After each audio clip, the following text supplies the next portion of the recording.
Our children are so precious to us. We want the best for them. We want to be supporting them in any way we can. So I guess it's that saying of how the elders refer to all of our children as our spectrum. They are that flower. They are our flowers. And they need all of that nurturing and being attended to and looked after and cared for, and all of that needs to be in place. And that's what they want for our children in education. My name is Xe'xe. For the English part, Ron George.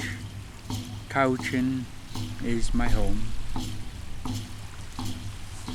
It's the home of my parents, and the home of my grandparents, and fortunate to see my great-grandparents. So, yeah, my home. I was fortunate enough.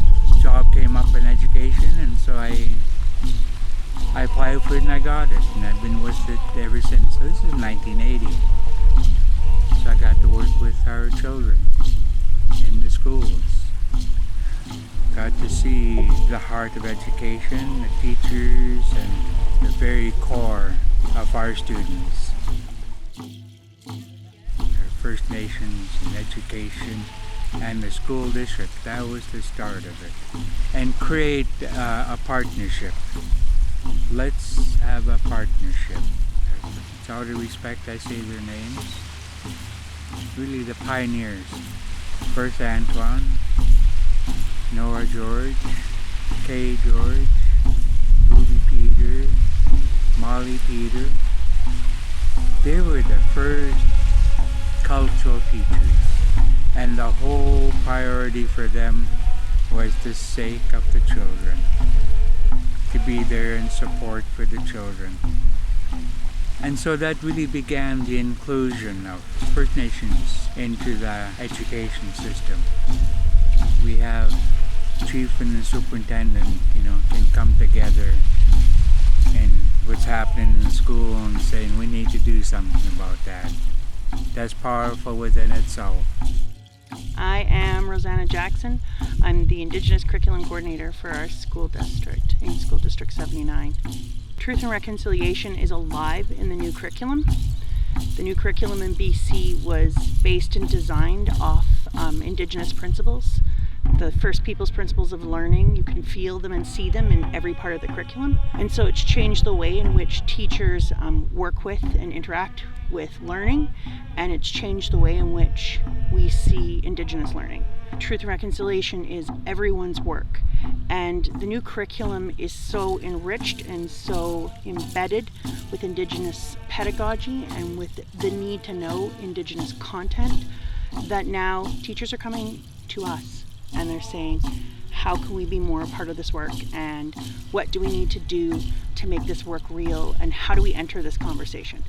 So, it's a huge thing. It's a big change to have people asking how they can do work, because it changes their motivation. Hul'q'umi'num Week, where we take grade 9s, grade 8s across the water, still in Coast Salish territory. They learned how to pull cedar, the protocol behind it. They participated in Pequin cooking. They went on plant walks. They did intertidal sessions. They did all these pieces, learned how to weave. They helped to write songs using drums.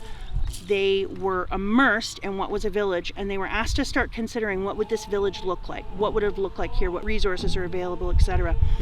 And then we brought that all back into the curriculum.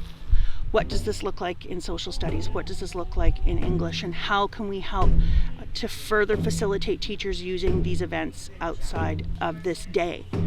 And so our community and our classroom teachers are working together to ask those big questions. How can we make sure that this is learning that carries on, and this is learning that is a jumpstart for our students? I am Robin Gray. I am currently the Superintendent of Schools here at the Cowichan Valley School District. We have started a beautiful journey toward truth and reconciliation. In Cowichan Valley School District, there has been a lot of work already accomplished in terms of creating understanding around language, around culture, around Indigenous teaching. We've already started that journey, and I believe that we can take that to some new places for our future. I believe that as we move forward, in terms of my vision, it would be that all of our schools create these innovative places that are inclusive, that are diverse, that allow all of our children to have great options. But fundamental to that, Indigenous local traditions are embedded in all that they do within that school day. And having teachings and learning opportunities that are reflective of our Indigenous local community. Rod Allen. Technically, my title is Superintendent of Schools at the Cowichan Valley. I would consider myself lead learner. Reconciliation is not an academic endeavor. It doesn't happen just in your brain. It happens in your heart. It happens in your entire being. That it's an opening, not I have come to a place. It's an opening to the possibilities. It's exactly the same around transformative learning. You learn with your heart. Yeah, you hold stuff in your head, but you learn with your heart. So how do you engage the heart of our students? How do we engage their whole selves, their passions?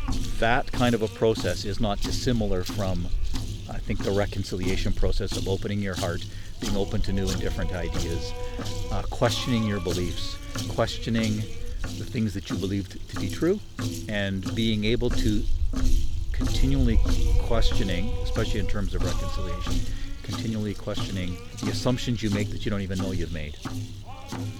My name is Denise Augustine, and I am the Director of Indigenous Education and Learner Engagement for Cowichan School District. The spirit of reconciliation is about making things right. For the first time that I'm aware of, educators at all levels in the organization are really listening to Indigenous people, and that is a first step in reconciliation. Ultimately, I would hope that we'll see each and every Indigenous learner show up at school as a whole person, proud of who they are and where they come from, and not feel like they have to tuck any of that away when they enter the classroom or enter a school. Then we know we're getting somewhere.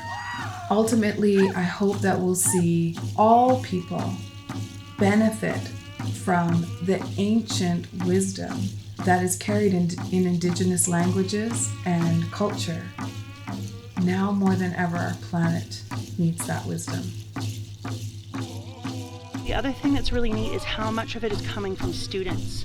We had an Orange Shirt Day performance over at Xe'xe where the kids were so moved by the story of the orange shirt and the reason we do Orange Shirt Day that they were inspired in dance class to create dances that represented the struggles and the resilience of people who'd experienced residential school.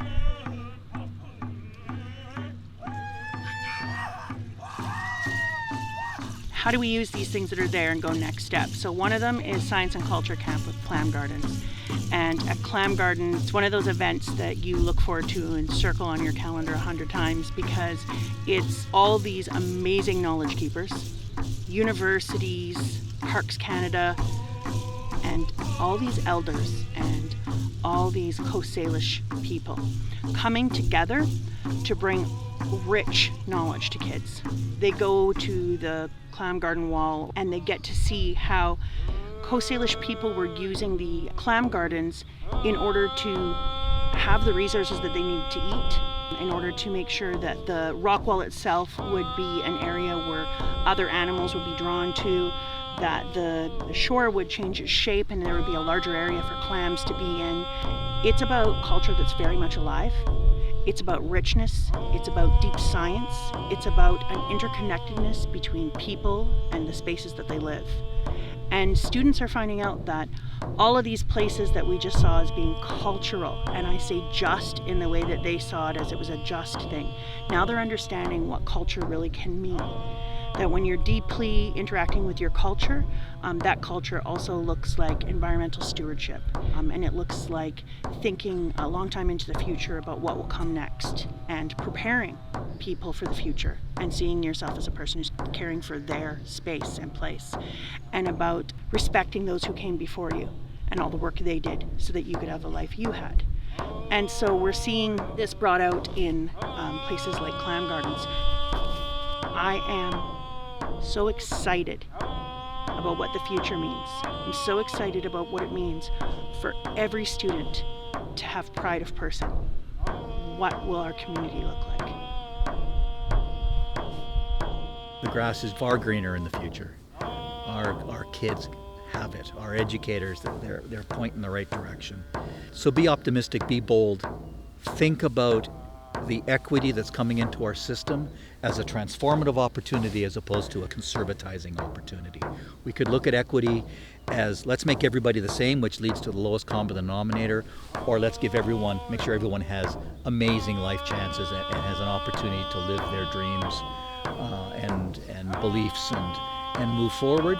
And that sounds a bit corny, but when you ignite those passions, people actually act on them, and all those perspectives that we historically have shut out of the conversation, we actually embrace in the conversation. So be bold, be optimistic, take a chance sometimes, and trust our kids. Gives a lot of hope when I see our young ones, our students, and what they're doing and all of the knowledge that they're bringing in. And I'm enjoying every bit of watching that and being a part of it. We want our young ones to carry through and be whoever they want to be in this world. There's nothing holding them back. That's a dream.